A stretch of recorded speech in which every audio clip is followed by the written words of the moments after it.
Pay close attention. The news you're about to see is fulfilling Bible prophecy.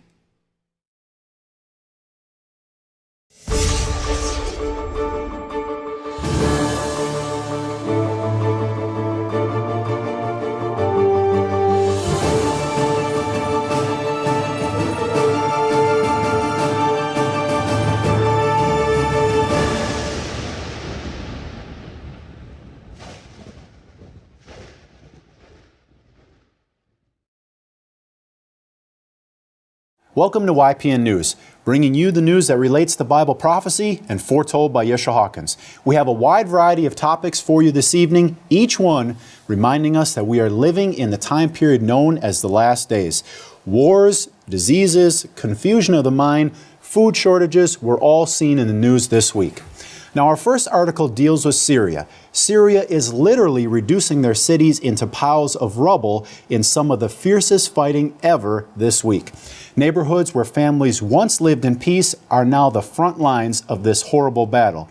Where children often used to laugh and play, now the injured and dead are carried through these same streets.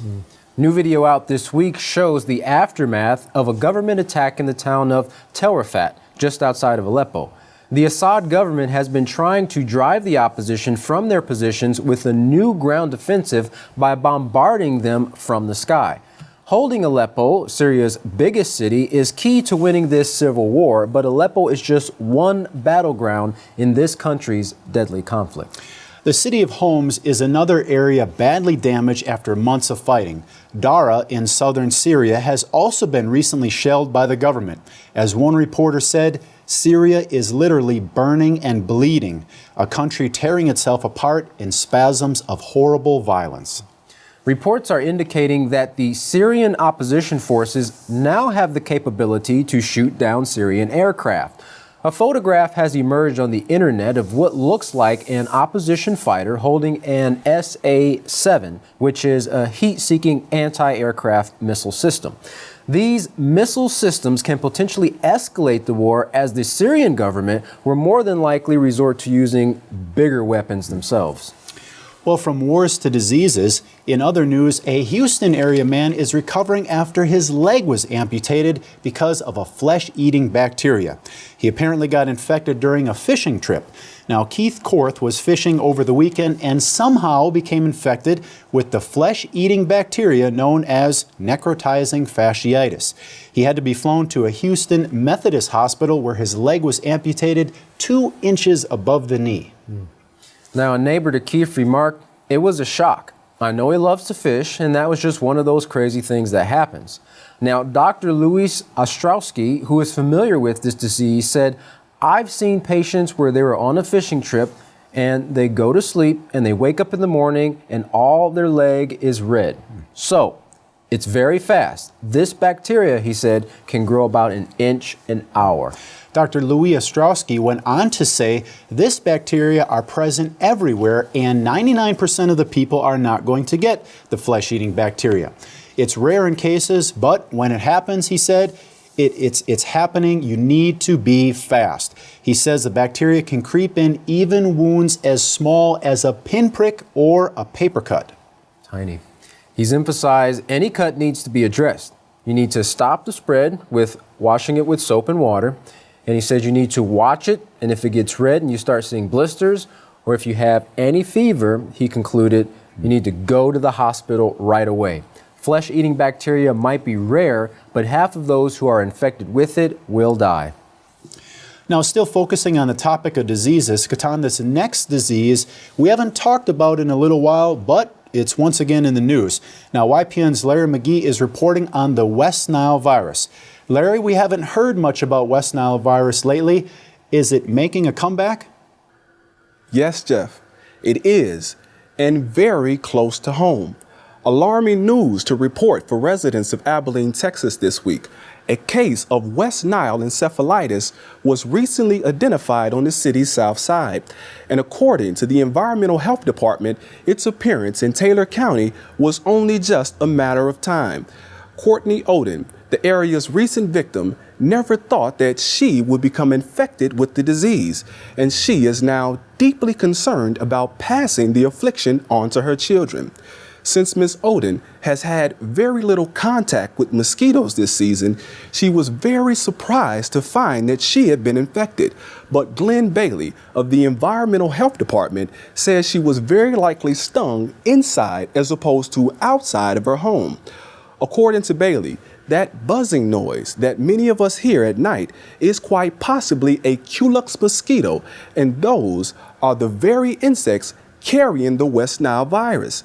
Ms. Oden, in speaking about the first signs of her infection, reports having had very bad headaches, nausea, fever, and a feeling of pressure along the top portion of her head. It was just yesterday, however, that the fever became high enough to warrant a visit to a walk-in clinic.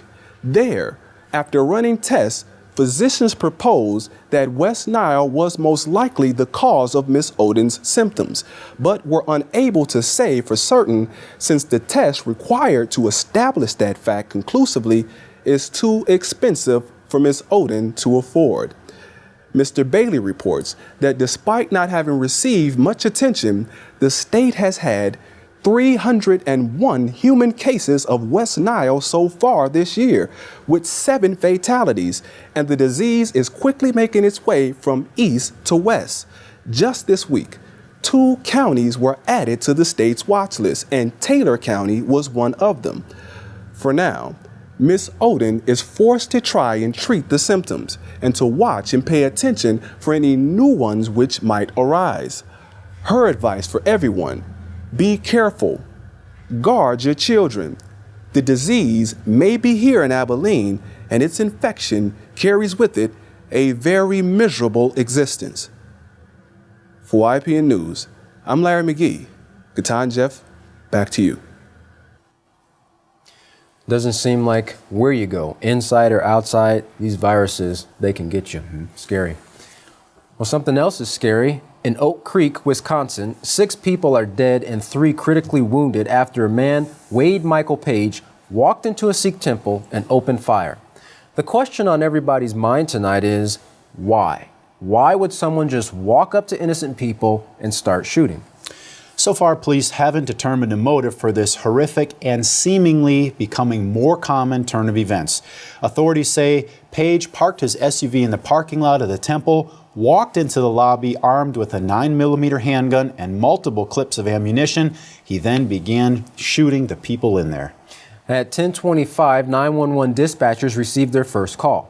While those calls were coming in to rescue officials, inside the temple, anyone who could get away barricaded themselves in restrooms or closets. CBS interviewed one woman who spent over 2 hours hiding in a pantry, scared for her life, while her dead father-in-law lay next to her. Some who were shot banged on the doors of their neighbors and literally pleaded for help. Other witnesses reported that the suspect didn't say a word, he just started shooting.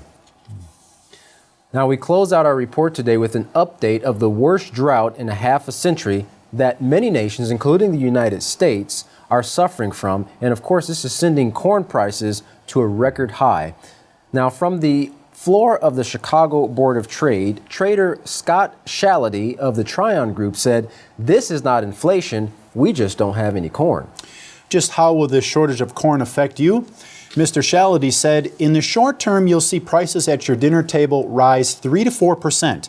And if we don't get an answer to this question, we could see a 10% rise for the next 6 to 8 months.